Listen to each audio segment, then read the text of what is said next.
dia, minha gente! Estamos aqui para a nossa live de hoje, para a nossa leitura bíblica que temos feito aí ao longo de 2 anos. Estamos aqui no período de Êxodo, né? Dividimos a nossa leitura em alguns blocos e estamos no bloco de Êxodo e Leis. Então, minha gente, vamos aí dar sequência à nossa leitura. Estamos aí dentro da história, da narrativa bíblica sobre as 10 pragas que atingiram ao Egito. Então, estamos aqui no capítulo 10, dando sequência aí a partir da 8ª praga e vamos ver o que o Senhor, né, tem a nos revelar, como que nós vamos ler esse texto aqui no dia de hoje. Vamos ler Êxodo 10 e Êxodo 11. Vamos lá, minha gente, essa é a nossa live de segunda-feira, com essas nossas 3 lives aí durante a semana. Então, minha gente, em mais conteúdo, essas pragas aqui, gente, eu vou fazer um post sobre esse conteúdo aqui, que é riquíssimo e não vai dar pra gente ver aqui em uma live só. Inclusive, conteúdo. Gente, é tão rico isso daqui, que inclusive vai ser conteúdo para o nosso encontro presencial da leitura bíblica, que vai acontecer esse ano. Eu creio que vai acontecer esse ano, no 2º semestre. Tá bom, gente? Então, bora lá, já encaminha aí essa live para que mais pessoas estejam aqui conosco nessa leitura bíblica, nesse tempo de desfrutar da palavra de Deus. Eu vou ler então, vou deixar a minha Bíblia Almeida, revista e atualizada aqui, mas eu vou ler na minha NVI, tá? Nova versão internacional no dia de hoje. Bom dia, minha gente! Vamos lá então, deixa eu abrir aqui em Êxodo capítulo 10 e capítulo 11. Vamos ler lá, vamos iniciar, dar graças a Deus. Pois é, gente, algumas vezes, não sei, né, como que funcionam essas coisas, mas não está entregando, né, o Instagram, parece que não aparece ali que iniciou a live. Por isso que eu falo, ativa o alarme ali ou coloca no celular mesmo, né? Que nós entramos aí, às vezes atrasa um bocadinho, uns minutinhos para entrar, mas estou aí sempre, tá bom? Então, vamos lá iniciar aqui a nossa leitura de hoje. Vamos dar graças a Deus por essa manhã, por esse dia, porque se estamos aqui, se acordamos, despertamos, é porque o Senhor nos tem sustentado e que a sua misericórdia se renovou nesta manhã. É por isso, gente, é por isso. Tá bom? Deus, em nome de Jesus, nós te damos graças, Pai, por mais esse dia, Senhor. Pedimos que o Teu Espírito Santo ilumine o nosso entendimento, Senhor.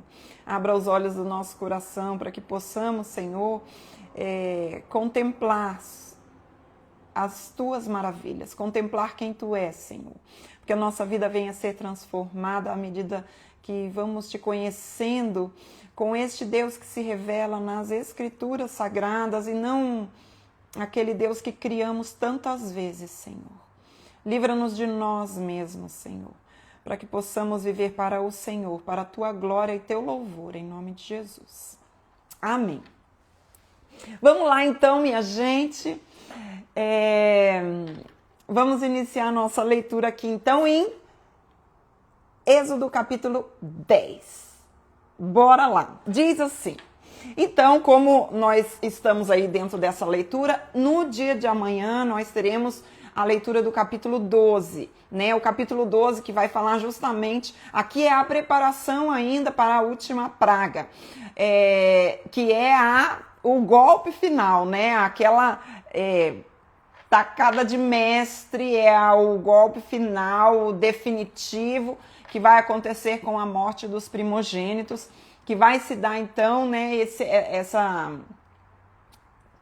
a morte em si dos primogênitos acontece lá depois do capítulo 12, tá bom, gente? Mas hoje já vai ter a preparação para isso. Então vamos lá para o capítulo 10 de Êxodo, eu vou ler na NVI, e diz assim, ó: O Senhor disse a Moisés: Vá ao faraó, pois tornei obstinado o coração dele e o de seus conselheiros, a fim de realizar estes meus prodígios entre eles, para que você possa contar aos seus filhos e netos como zombei dos egípcios e como realizei os milagres entre eles. Assim vocês saberão que eu sou o Senhor. Aqui a gente já começa a ver assim, ó, que diz assim, ó, assim vocês saberão que eu sou o Senhor. Essa fala aqui de Deus, né? Deus quem está falando, eu já preciso parar e observar. Porque ele está falando aqui sobre as pragas e ele está falando, assim vocês saberão que eu sou o Senhor. Então, existe um propósito com essas pragas e aqui a gente já vê que ele está dizendo, assim vocês saberão que eu sou o Senhor. Então, um dos propósitos aí, pelas pragas que aconteceram, é justamente isso aqui, ó, para que as pessoas conheçam que o Senhor é Deus, né? Que ele é o Senhor. E aí diz assim, ó, dirigiram-se, pois, Moisés e Arão ao faraó e lhe disseram, assim diz o Senhor, o Deus dos hebreus, até quando você se recusará a humilhar-se perante mim? Olha isso aqui. Deixe ir o meu povo para que me preste culto. Isso aqui é interessante porque ele está dizendo assim, até quando você se recusará a humilhar-se perante mim, né? Isso aqui ele fala dentro daquilo que Deus já tinha dito para Moisés lá no começo, que Deus tinha dito assim, ó Moisés, você será como Deus, né? Você vai refletir a imagem de Deus para Faraó. Então não é humilhar-se perante mim ou a pessoa Moisés, mas é perante mim a pessoa de Deus, tá? Então a gente vê que isso aqui, ou seja, Moisés ele continuava com seu coração obstinado, né? Cheio de orgulho. Por quê? Porque ele, dentro do contexto histórico da época, daquela cultura egípcia, Egito era o top das galáxias, né? Era a potência mundial da época e dentro de uma potência mundial da época existia aquela pessoa que era o cara. E quem era o cara? O faraó, né? Então ele se achava o Deus. Ele era uma cultura egípcia que tinham vários deuses, né? Eram muitos deuses, e dentre eles ele era o cara, ele era como um deus para a sua cultura, para o seu povo, tá? Versículo 4 do capítulo 10 diz assim, ó, se você não quiser deixá-lo ir, farei vir gafanhoto sobre o seu território amanhã. Imagine o que o povo não está pensando. A cidade já tinha sido destruída. A cidade já tinha sido destruída. Economicamente, o Egito já tinha sido destruído, né? Porque tudo aquilo que economicamente trazia o poder para eles já tinha sido destruído pelas 7 pragas que tiveram antes, né? Então eles falam assim, ainda tem mais coisa para destruir? Sim, tem, né? Ele está falando assim, agora vai vir essa praga de gafanhoto sobre o seu território amanhã. Eles cobrirão a face da terra até não se poder enxergar o solo. Devorarão o pouco que ainda lhe restou da tempestade de granizo. Olha isso aqui. O pouco que sobrou depois da tempestade, os gafanhotos vão destruir. Os gafanhotos, eles são um inseto que, inclusive, a gente vai ver depois, né, que João Batista se alimentava de gafanhoto e mel lá no Novo Testamento. A gente vai ver que o gafanhoto, ele tem uma alimentação, né, ele se alimenta praticamente com a quantidade de alimento para ele, é o peso dele em um dia. Em um dia ele se alimenta daquilo que que se relaciona ao seu peso. Então você imagine aquele monte de gafanhoto, né? Milhões de gafanhotos se alimentando por dia daquilo que como é que fala? Que equivale ao próprio peso dele por dia. Então era assim, foi uma devastação, meu Deus, sobrenatural, né? Então ele diz assim, ó, versículo 5: eles cobrirão a face da terra até não se poder enxergar o solo. Olha isso aqui. Devorarão o pouco, então a gente vê que eles iam cobrir todo o solo do Egito. Eles cobrirão a face da terra até não se poder enxergar o solo. Devorarão o pouco que ainda lhe restou da tempestade de granizo e todas as árvores que estiverem brotando nos campos. Encherão os seus palácios e as casas de todos os seus conselheiros e de todos os egípcios, algo que os seus pais e os seus antepassados jamais viram, desde o dia em que se fixaram nessa terra até ao dia de hoje. A seguir, Moisés virou as costas e saiu da presença de Faraó. Imagine o que o povo que estava ouvindo Moisés dizer isso começaram a pensar, falar assim: pelo amor de Deus, Faraó, você não está percebendo que tudo que esse menino fala acontece mesmo? Que realmente eles têm um Deus que está acima dos nossos milhões de deuses? Faraó, pelo amor de Deus, faz o que esse menino está dizendo, né? É como se ele dissesse isso. Ele está falando assim: você não está percebendo que tudo que ele falou se cumpriu? E que nós até tentamos, mas nós não chegamos perto, e ele está destruindo. Esse Deus desse povo de Israel, esse Deus desses escravos de Israel, desses hebreus, estão destruindo tudo, e nenhum dos nossos milhões de deuses é capaz de conseguir controlar ou estar acima daquilo que esse menino Moisés está dizendo sobre o Deus deles. É um Deus, mas ele está destruindo todos os nossos deuses. Versículo 7 diz assim: os conselheiros de Faraó lhe disseram: até quando esse homem será uma ameaça para nós? Deixe os homens irem prestar culto ao Senhor, o Deus deles. Não percebes que o Egito está arruinado? Eles estão dizendo: você não está percebendo? Deixa eles irem prestar culto a esse Deus deles aí, porque ninguém está podendo contra ele, não. Deixa esse menino ir, deixa esse povo ir. Então Moisés e Arão foram trazidos de volta à presença do Faraó, que lhes disse: vão e prestem culto ao Senhor, o seu Deus, mas digam-me quem irá. Moisés respondeu: temos que levar todos. Os jovens, os velhos, os filhos, as nossas filhas, nossas ovelhas, nossos bois, porque vamos celebrar uma festa ao Senhor. Nós vamos celebrar uma festa ao Senhor. Vejam só. Eles estavam pedindo o quê? A gente precisa sair daqui para celebrar uma festa ao nosso Deus. Versículo 10, disse-lhe o Faraó: vocês vão mesmo precisar do Senhor quando eu deixar ir com as mulheres e crianças. É claro que vocês estão com más intenções. De forma alguma, só os homens podem ir prestar culto ao Senhor como vocês têm pedido. Ele está dizendo assim: não, Senhor. Então faz o seguinte, vão só os homens. E Moisés e Arão foram expulsos da presença do Faraó. Por quê? Porque o Faraó era como um Deus para eles. Então, aquilo que Faraó dizia era a última palavra. Ele falou assim: não, Senhor.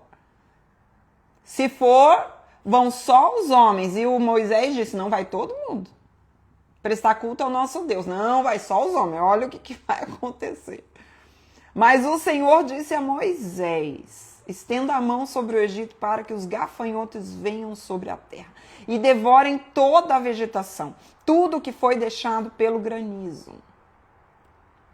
Sabe, a gente vai perceber que existe aí uma progressão nisso que estava acontecendo. Essas pragas, elas estão aqui para mostrar que não foi ao acaso que aconteceu. Né, que existe uma progressão de todas essas pragas, existe o objetivo de Deus com todas elas. E a gente vê que Deus, existia um propósito em Deus para isso. Outra coisa importante da gente falar aqui sobre as pragas é que nós lemos assim, né, os textos bíblicos, vemos aí uma praga após a outra e a gente não se dá conta do tempo. Nós temos um período aproximados aí de 6 meses a 1 ano que essas pragas aconteceram. Então vejam só, elas não aconteceram assim, parece que foi uma atrás da outra, né? Tipo assim, em, sei lá, 2 semanas aconteceu tudo isso. Não, gente. Durou aí aproximadamente 1 ano, de 6 meses, 9 meses. O texto bíblico não diz esse tempo, mas de acordo com os estudos feitos sobre a devastação que aconteceu com praga após praga, nós temos aí essa média de tempo de 6 meses, 9 meses a 1 ano. Então foi muito tempo, né, para acontecer tudo isso, quando eles estavam assim, tentando se recuperar de outra praga, de uma praga vinha outra em cima, e eles falaram, meu Deus, deixa esse povo ir, né? O que mais que eles vão arrebentar com a gente aqui? Então, diz assim, ó, Moisés estendeu versículo 13, sobre o Egito, e o Senhor fez soprar sobre a terra um vento oriental durante todo aquele dia e aquela noite. Pela manhã o vento havia trazido os gafanhotos, os quais invadiram todo o Egito e desceram em grande número sobre toda a sua extensão. Nunca antes houve tantos gafanhotos, nem jamais haverá. Por quê? Porque tudo aquilo ali foi com um propósito, né? Foi com um propósito para aquele tempo ali, tá? Então a gente vê que aproximadamente, né, essas pragas aqui aconteceram de 6 meses a 1 ano, vamos por aí, uns 9 meses, né, não se sabe ao certo, mas a gente tem esse período aí para a gente imaginar tudo aquilo que pode ter acontecido e a devastação que aconteceu durante aquele período, tá? Versículo 15. Devoraram tudo que o granizo tinha deixado, toda a vegetação e todos os frutos das árvores. Não restou nada verde nas árvores, nem nas plantas do campo, nem em toda a terra do Egito. Não sobrou nada verde daquilo ali. O faraó mandou chamar Moisés. Então, quando ele viu tudo aquilo, ele falou, meu Deus, aquele diacho daquele Moisés de novo. Manda chamar esse menino de novo, Moisés. Lá vem Moisés e Arão, olha lá.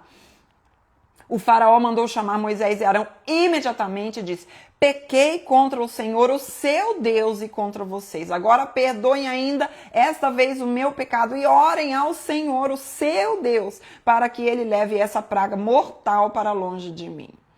Moisés saiu da presença do faraó e orou ao Senhor, e o Senhor fez soprar com muito mais força o vento ocidental, e este envolveu os gafanhotos e os lançou no Mar Vermelho.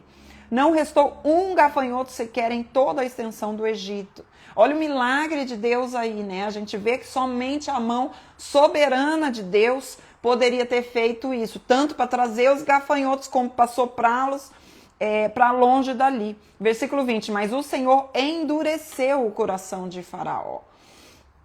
Olha lá, e ele não deixou que os israelitas saíssem, tá?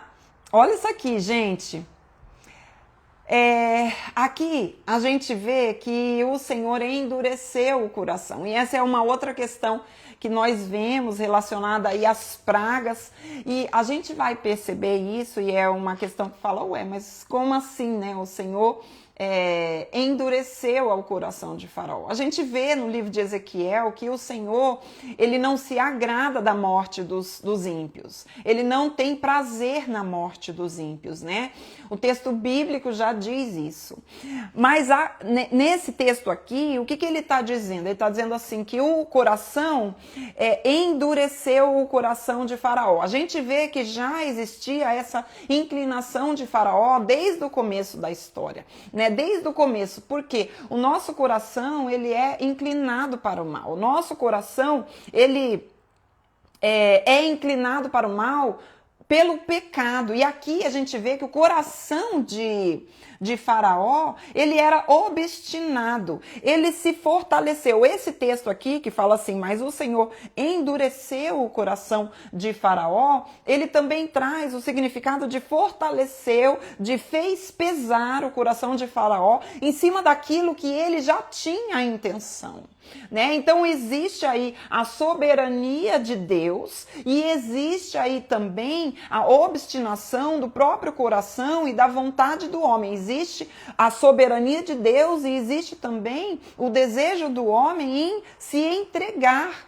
àquilo que o seu coração quer fazer.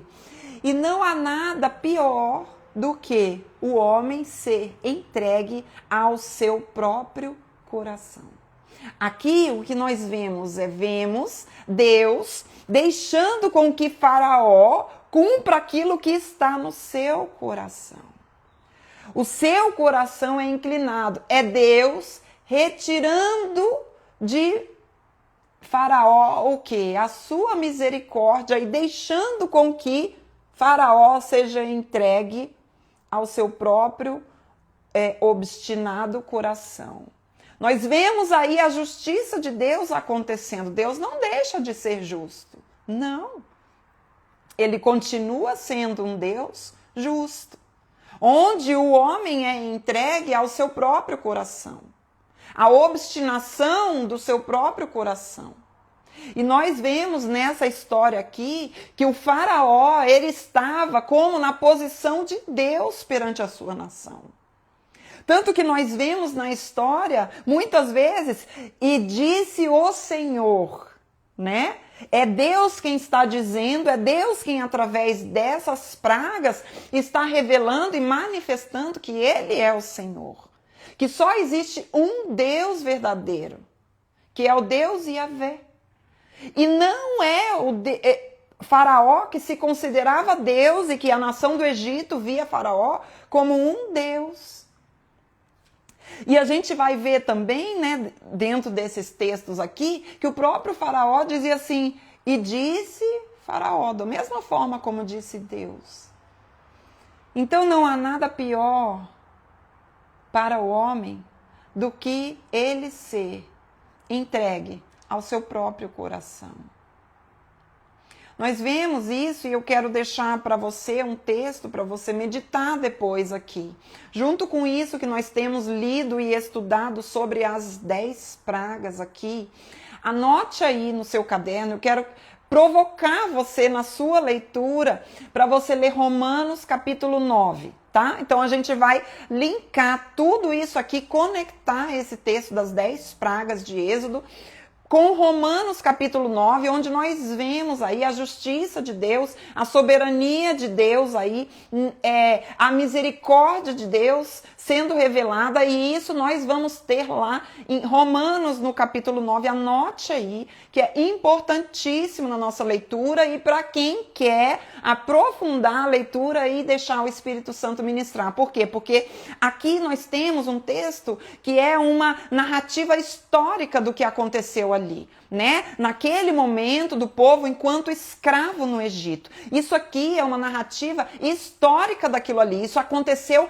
real. Isso aqui não foi uma história contada, não, isso aqui aconteceu real. Há provas de que todas essas pragas aconteceram no Egito.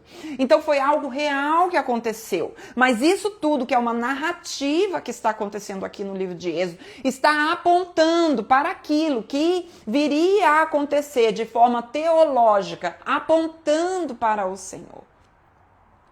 Tudo isso aqui é sombra ainda de algo que ia acontecer. Cristo Jesus. Então, quando a gente começa a aprofundar a nossa leitura, a ler o texto bíblico dentro de um plano de redenção, dentro de uma história de amor de Deus para com a sua criação, aí a gente sai da superfície de ler um texto desse e somente imaginar gafanhotos gigantes. Tipo, pra quê? Vocês entendem isso aqui comigo? Essa leitura? E sabe, e por isso que eu quero chamar a sua atenção para uma leitura assim, onde a gente vai ler, e muitas vezes esse texto, ele vai ficar aqui, ó, a gente vai ficar meditando e vai deixar ele ganhar consistência no nosso coração e na nossa mente. Então, eu vou deixar esse texto aqui, eu vou observar uma leitura, eu vou fazer uma leitura com os olhos dentro de um plano de redenção. Porque Deus podia simplesmente ter feito uma praga em um dia e acabado com todo aquele povo do Egito, minha gente. Ele podia, é óbvio que ele podia ter feito isso. Mas tudo isso que ele fez ao longo de um ano, ao longo de 10 pragas, foi para que tanto os egípcios quanto o seu próprio povo soubesse que existe um só Deus, um só nome. Diante dele, todo joelho deve se dobrar, que está acima de todo nome. Então, quando a gente vai... Eu deixei o Romanos capítulo 9 para vocês, mas eu quero ler... Vamos ler aqui só o versículo, eu creio que é o 15. Eu vou ler para vocês aqui, tá? Mas só para provocar a sua leitura. Eu quero instigar você nessa leitura, como eu tenho feito aqui, tá? Instigando você na tua leitura para uma leitura mais profunda e para um entendimento onde a gente busca meditar na palavra. Eu não quero apenas fazer uma leitura, eu quero meditar. Esses dias eu recebi a mensagem de uma seguidora que ela dizia assim: Iane, é normal eu sonhar com a palavra que eu li? Eu falei, aleluia, glória a Deus, porque a gente fica meditando naquilo, a gente fica meditando, a gente fica ruminando a palavra de Deus. E às vezes a gente dorme com isso. Gente, quantas vezes, eu já falei para vocês aqui, quantas vezes eu vou dormir e eu vou dormir pensando, meu Deus, a leitura de amanhã, eu quero ler amanhã, né? Então, é sensacional demais isso. Então, a gente vê, vamos lá para Romanos 9. Eu vou deixar esse Romanos 9 todinho para você ler, né? Com essa leitura das pragas. Mas eu quero ir lá com vocês para Romanos, capítulo 9, né? Eu só vou ler isso daqui, ó. Versículo... Vamos ler do versículo 14, tá? 14, a partir do versículo 14, diz assim, ó.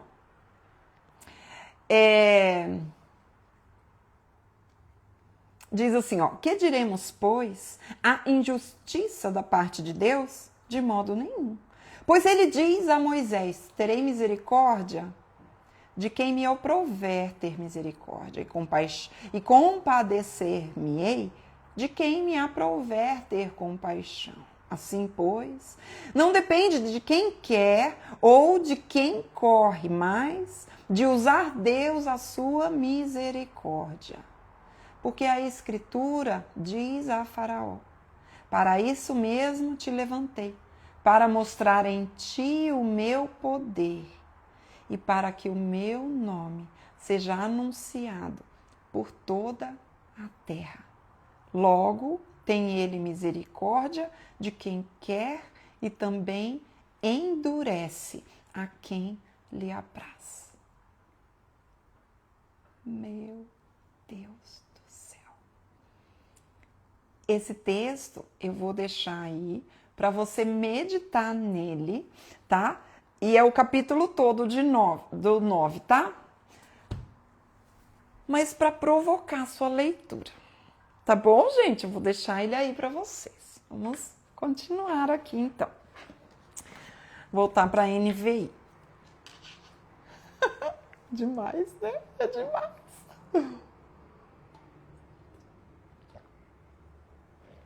Ó. Então, eu quero trazer o conteúdo, mas eu também quero que você se empenhe nisso. Quero despertar em você essa leitura mais profunda. Tá bom, gente? Ó, então, vamos lá. Onde que a gente estava, gente? Versículo 9? Gente, me perdi. Vocês são... Charles, ir as mulheres e aquele... Onde que eu estava, gente? Versículo 8, né? Então, eu não sei mais em qual que eu estava, deixa eu ver. Versículo 7. Os conselheiros de Faraó lhe disseram... eu falei sobre isso, né? Os conselheiros de Faraó lhe disseram: até quando este homem será uma ameaça para nós? Deixa os homens irem prestar culto ao Senhor, o Deus deles. Não percebes que o Egito está arruinado?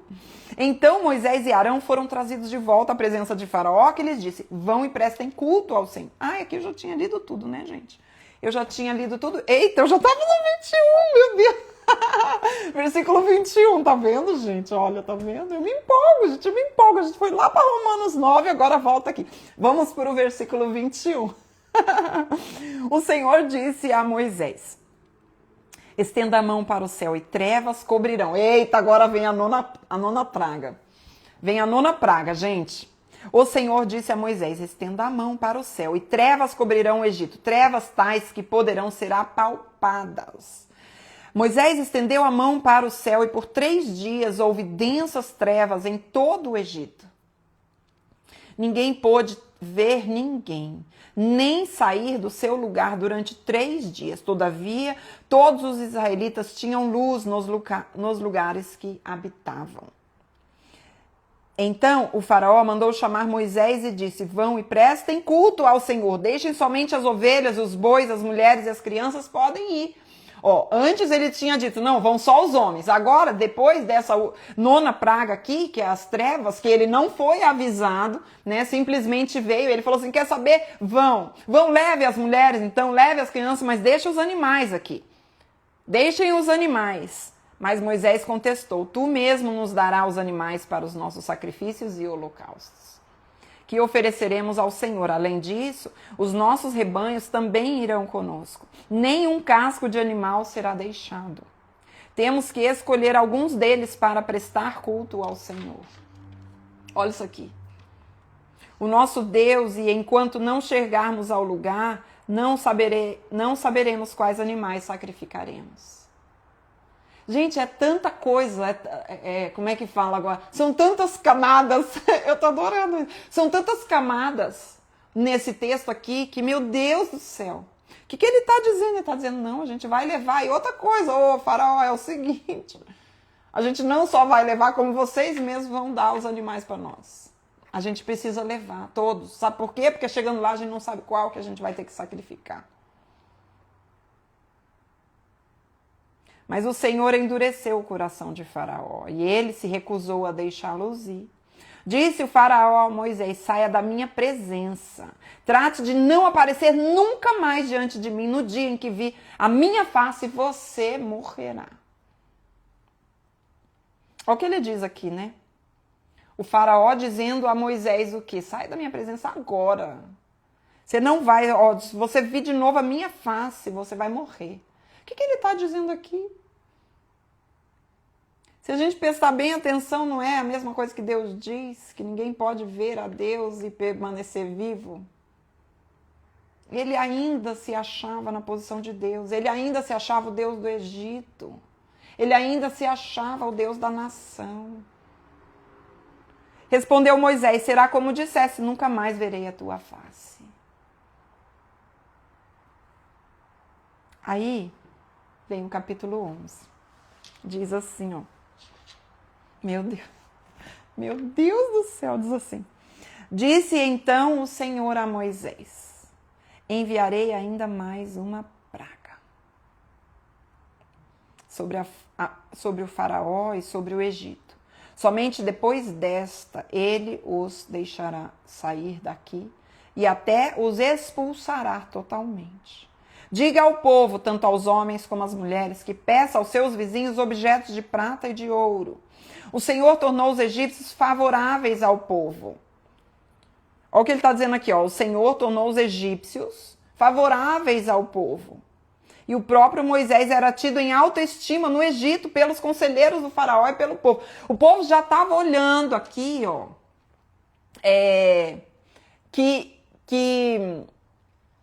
que o Moisés, vocês estão vendo aqui, que eles já estavam vendo, o Moisés já era tido como alta estima pelo povo, o povo mesmo, tanto que o próprio Deus, né, falou assim: pode pedir que eles vão dar tudo que vocês pedirem.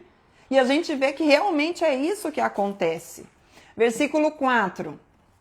Diz assim, ó: disse, pois, Moisés ao faraó, assim diz o Senhor, por volta da meia-noite, passarei por todo o Egito, todos os primogênitos do Egito morrerão, desde o filho mais velho do faraó, herdeiro do trono, até o filho mais velho da escrava que trabalha no moinho, e também todas as primeiras crias do gado.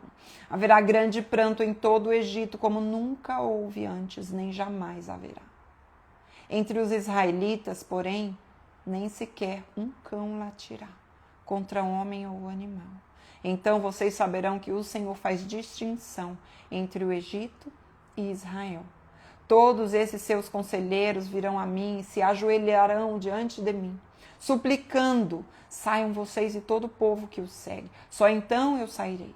E com grande ira Moisés saiu da presença do faraó. O Senhor tinha dito a Moisés: o faraó não lhes dará ouvidos, a fim de que os meus prodígios se multipliquem no Egito. Moisés e Arão realizaram todos esses prodígios diante do faraó, mas o Senhor lhe endureceu o coração, e ele não quis deixar os israelitas saírem do país. Gente, olha só. Então, a gente vê que o Senhor, ele está dizendo aqui, né? Veio a nona praga dos gafanhotos. Veio depois a décima praga. Não, a oitava praga dos gafanhotos, a nona praga das trevas. A gente percebe que essas trevas, quando a gente lê, a Bíblia disse aqui que durou 3 dias. Não foi isso que nós lemos? Durou 3 dias. E quando a gente vai ver, com um olhar dentro de um plano de redenção, gente, e é isso que nós precisamos ler a Bíblia, sempre com o entendimento que toda a história, ela traz para nós um entendimento dentro de um plano maior, que é o plano redentivo, é o plano de redenção, tá? Então, quando eu vejo isso daqui, e eu vejo que o ápice do plano de redenção de Deus foi a morte do seu filho. Aonde? Na cruz. Aí, eu começo a ver assim, ó. A nona praga foram as trevas. As trevas duraram 3 dias. Quando eu vejo lá no Novo Testamento sobre a morte de Jesus na cruz, a Bíblia vai dizer que quando Jesus morre naquela cruz, há trevas durante 3 horas. Olha isso aqui, gente. Não são coisas aleatórias jogadas. A Bíblia, ela não é um monte de histórias contadas aleatórias para nos impressionar. Não.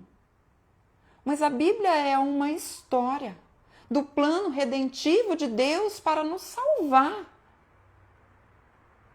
Então, quando eu leio isso daqui e eu vejo que tudo faz sentido, e aí eu olho para todas essas pragas que aconteceram de uma forma narrativa aqui, descritiva aqui, mas elas estavam apontando para algo que aconteceria depois. Elas estão preparando a nossa mente, o nosso coração, para receber a consistência daquilo que aqui ainda era sombra. E aí eu vejo a nona praga que não está aqui, ela não foi a segunda, ela não foi a terceira, ela foi aquela que veio antes da morte do primogênito. 3 dias de trevas. 3 horas de trevas na morte de Jesus naquela cruz. Aí tudo faz sentido. Aí eu vejo a justiça de Deus, que ela vai vir. Quer você queira, quer não.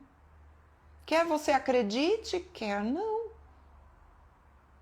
Mas sabe, a cereja do bolo, bota aí a cereja do bolo. Bota aí a cereja. Porque aí vem a morte dos primogênitos. E você olha a morte, ó, a cereja, né, gente? Tô com a cereja aqui, que eu ganhei da minha amiga Liz.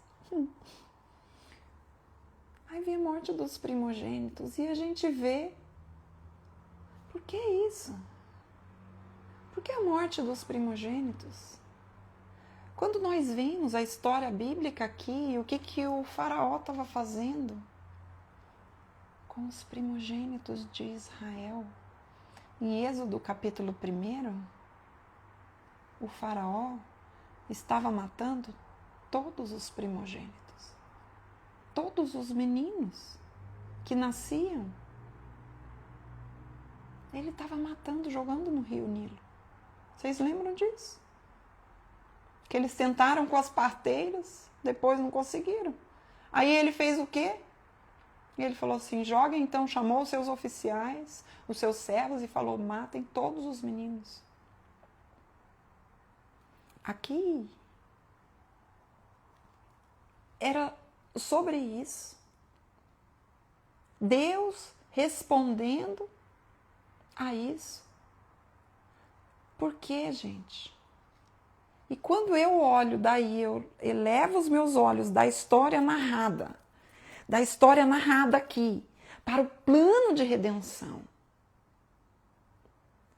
Aí eu percebo que o Egito aqui, como o mundo fez o quê? Ele tentou matar e acabar com quem? Com o primogênito de Deus. Jesus, ele veio como primogênito de Deus. Mas ele não permaneceu nas trevas. Ele não permaneceu morto. Ao terceiro dia, ele ressuscitou. Ele venceu a morte. E quando ele vence a morte, é nessa certeza, é nessa promessa, é nesse cumprimento que eu posso ter liberdade, então, em Cristo Jesus.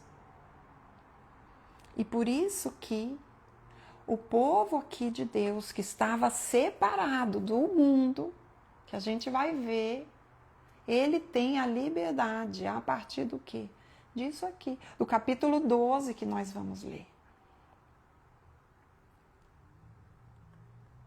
Que começa o entendimento de que há necessidade da substituição. Por quê? Porque para que o povo de Israel fosse salvo, sangue precisou ser derramado em substituição pelo primogênito, pelos primogênitos de Israel. Aqui é só um spoiler do que nós vamos ler no dia de amanhã. Então, quando eu vejo isso daqui, gente, aí eu separei esse texto para eu fazer o meu oba, eu só, na minha leitura eu separei esse versículo, que eu vou fazer o meu oba ainda, que está aqui, ó. Eu vou colocar esse aqui, ó, de Êxodo, capítulo 10, no versículo 23.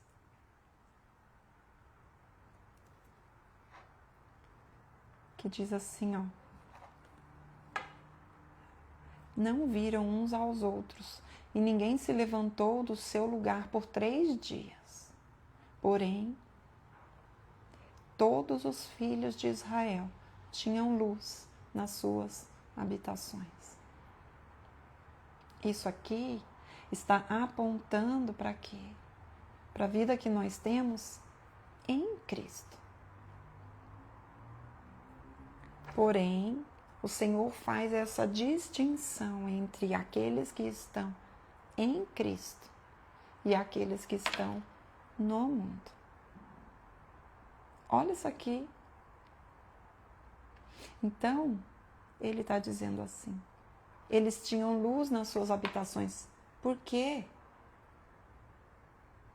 Porque a Bíblia vai dizer lá no Novo Testamento, em João 8, versículo 12.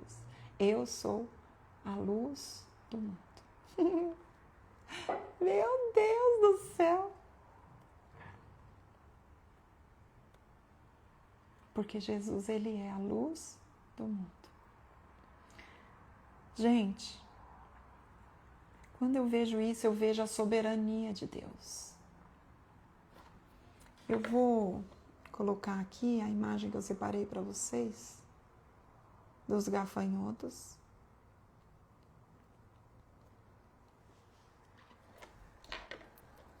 Olha isso, gente.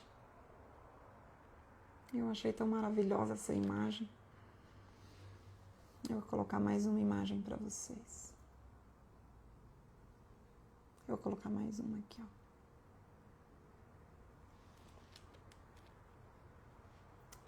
E a escuridão. Onde essa escuridão, ela era palpável, a Bíblia diz. A gente vê que é algo sobrenatural que acontece. Cada uma das pragas. É Deus revelando seu poder sobre os principais deuses do Egito. Não todos, porque eram milhares de deuses. Mas os principais. Então, nós finalizamos a leitura de hoje e eu quero deixar aqui essa leitura. Nós vamos iniciar no dia de amanhã, né? O Êxodo capítulo 12, que é um capítulo muito importante. Eu vou falar na Páscoa, né? Na Páscoa mesmo, eu vou fazer uma live, eu vou ver o dia que vai cair bem certinho e eu vou fazer uma live especial sobre a Páscoa, tá? Onde vamos ler e trabalhar nesse texto, estudar, nos aprofundar nesse texto e sobre esse tema central que é a Páscoa. Tá bom, gente? Então, por hoje é isso. Eu quero que você deixe aqui a parte dessa live de hoje que mais te chamou a atenção. Escreva aqui nos comentários, né, no corpo aí dessa live, na legenda aí, nos comentários. Tá bom? E compartilha para que a gente possa, porque a palavra de Deus venha a ser conhecida, que a gente possa ler a palavra, buscar o Cristo, compreendendo nesse plano maior que é o plano de redenção de Deus, onde tudo faz sentido. Tá bom, gente? Então, temos a nossa próxima live na quinta-feira, quinta dia de live às 8 horas da manhã, tá bom? Então, obrigada pela presença de vocês aqui, Deus abençoe e até a próxima!